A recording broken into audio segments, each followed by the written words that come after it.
छिछली मौनिया बेटी खेलहु ना जानी, झार ना जानी लंबी केश जी। से मोरी बेटी जे चौके पे बैठी, मैया के फाट करेज जी। से मोरी बेटी जे चौके पे बैठी, मैया के फाट करेज जी। के मोरी बेटी का भोरही जगई है, के हो जलली है ठाड़ जी। के मोरी बेटी का दतुईन दई है, के हो दबई है सिर तेल जी।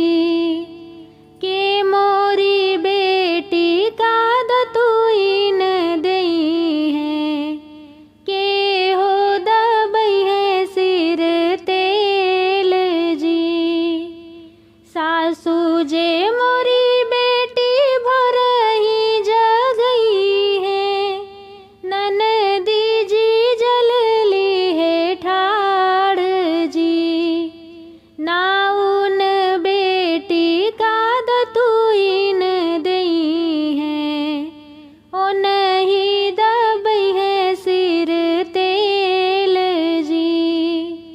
नाउन बेटी का दतुईन दई है, ओ नहीं दबई है सिर तेल जी। सीख्यो ना मोरी मैया गुण यो सहुरवा, सीख्यो ना राम रसोई जी। सासू ननद मिली भैया गरियई है, मोरे बूते सहयु न जाए जी। सासू ननद मिली भैया गरियई है, मोरे बूते सहयु न जाए जी। सीख ले हो बेटी तू गुण यो सहुरवा, सीख ले ओ राम रसोई जी।